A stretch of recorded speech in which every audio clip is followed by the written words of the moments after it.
Magandang hapon at update tayo na ngayon ng talong. So ngayon ay February 8 at kung bibilangin natin ika 40 days ng talong natin.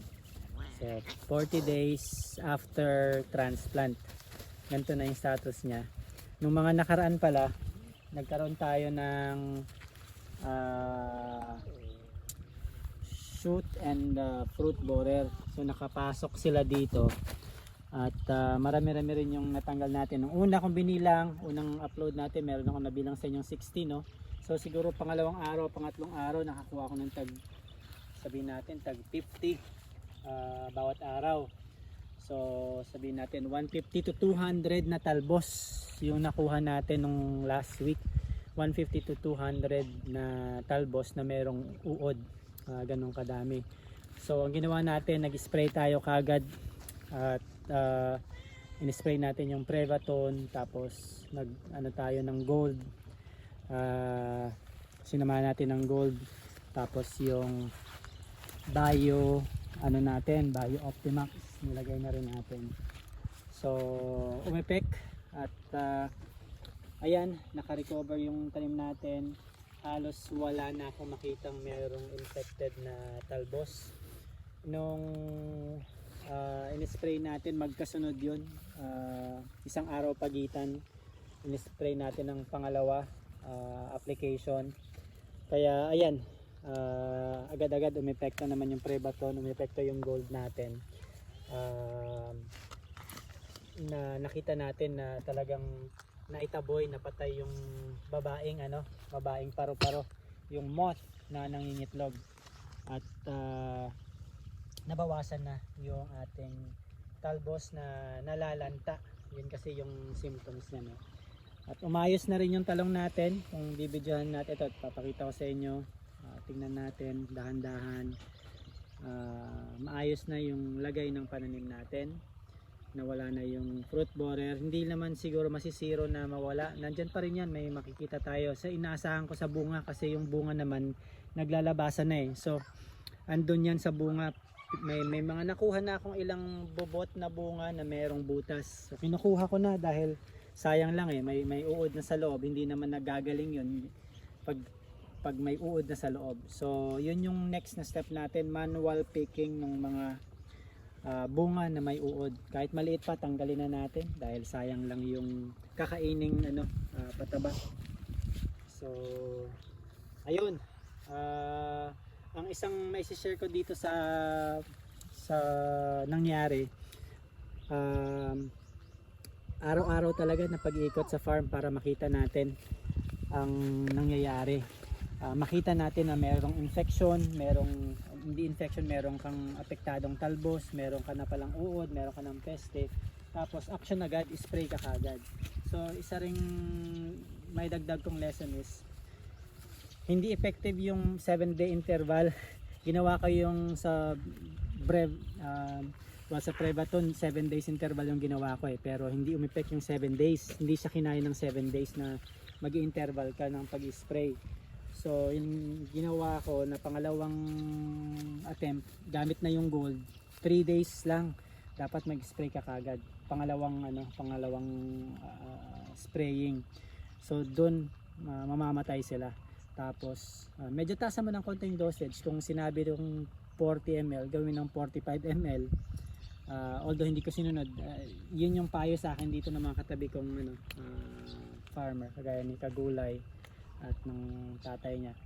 So nung sinunod ko yun, umepek, patay ka agad kasi gumamit na ako ng mamahalin, Prevaton tsaka nalimutan ko na isa. Hindi yun gumana pero pagdating dun sa pagbabago ko ng application, dalawang magkasunod sa pagitan lang ng 3 days, umokay na. So yun, at i-maintain na lang natin habang umokay na sila. So bunga na lang abangan natin. Yan, makita naman yung bunga. May paisa-isa na tayo sa bawat unit. Ito tatlo. Ito tatlo. Ay, Di, come here.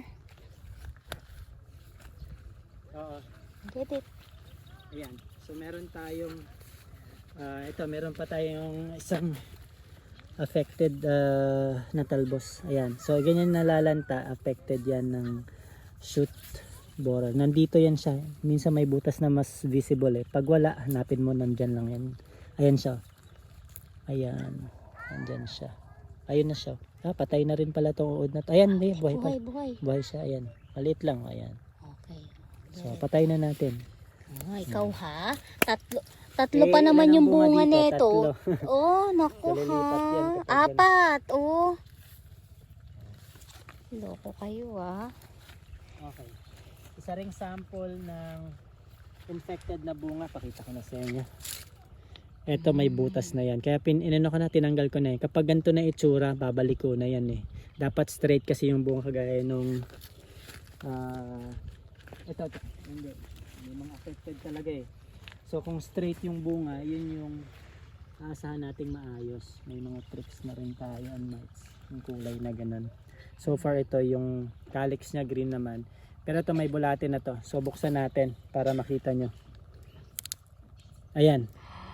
Ang ganda ng pagkaka-timing. Kitang kita.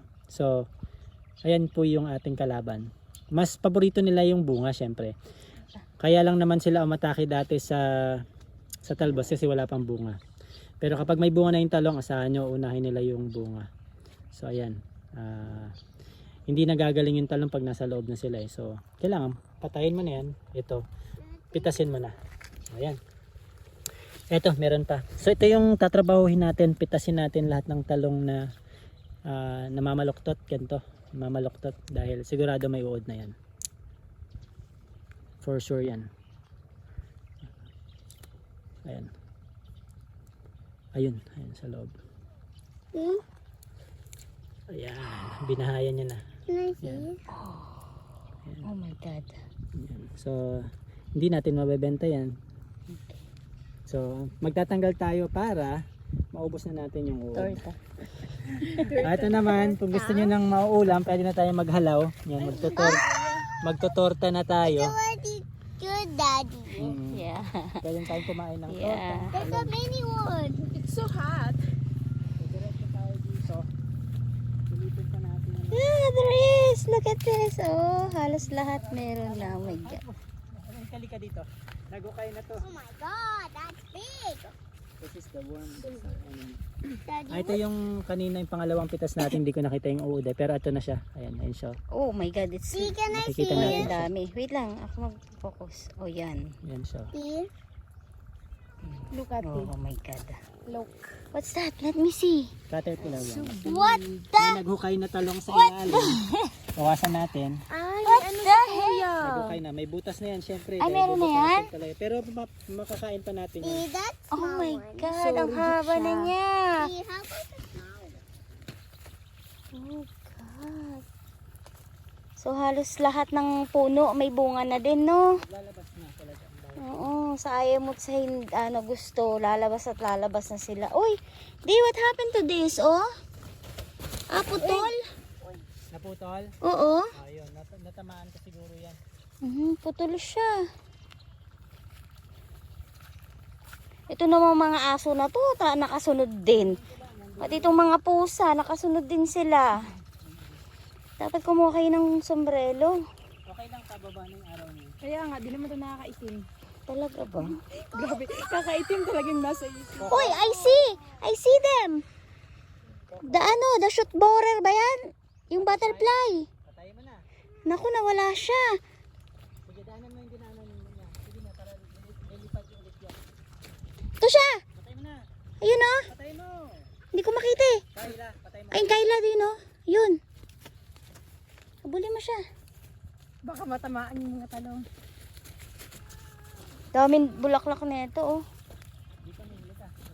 Oopsie. Pero parang ano, no? Parang madaming bunga yung mga hindi na ano Na-prune? hindi na pruning. Oo, late yan. Late bloomer yan. Pero pag Hoy, oh. Look at this. Oh, look. Oh, nakakatuwa naman. 1 week kaming hindi nakapunta dito. Ay, ito pa di. Meron pa dito, oh, na lanta. Ito, di, lanta. Oo, tanggalin mo na para matuto ka. Di ko alam kung saan eh. Ah, ayun. Hindi ko alam kung saan.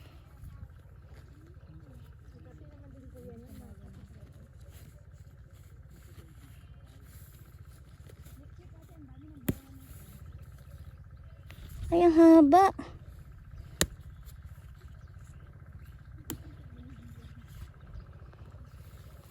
Ayan, tignan nyo, bulok oh. Oh, 'di ba bulok? Maramang to, meron to sa loob. Ito, meron siya dito. Nakakuha, ala, madami talagang bunga yung mga hindi natin na na pruning. Siyempre, sa ngayon, Oh, hindi ka makagalaw na dito oh. yan ang mahirap na mag-spray. Uy. Ayan, hindi ka na makagalaw. Paano yung mag-harvest dito? Sa baba, may naghanap sa'yo sa baba. Yan sa paa mo. Oh, sige po. Oh, yan po oh. Labis natin kuya, ulamin natin maya. Ito oh, tingnan mo yung nakuha ko. May laman siya sa loob. Oo, meron yan. For sure. Hinanap ko yung pinaka, ayan, ito yung pinaka malinis na. What that? The worm stays Look at there. the worm. Maliit lang yan eh. What? Wala siya dito. Pero baka nandito yan. Okay. Nakuha ko siya eh. Ayun siya. Ayun, okay. Naputol ko naman siya. Yan siya. Kill. Where? Small lang. Ayan o. Oh. Okay. Kailangan magbawas ng So, at dahon least, sa ilalim. Wala ka na makikita ng madami. Nakaraan kasi ang dami. Hoy, bakit ang dami manok doon? Kaya mo lang sila. Itim mo. Okay lang. Wala na sila ano. Naku. Tulong na rin sa'yo yan. Pwedeng ano yan? Kuha ng worm. Tinola na yan. Tinola. Ay, yung mga okra natin, o kaso nanunuyo ata sila. Hoy! Itong mga Ayaw ko sa inyo. sinisira nila yung mulching. So, karamihan ng bunga nandoon sa hindi na pruning. So, late tayo dito sa Oo, wala pa. Ano yan, babawi yan. Babawi. Dito, ito, ano to? May putiks basa. Ito, parang lanta. Hindi na. Hindi ba? Ito.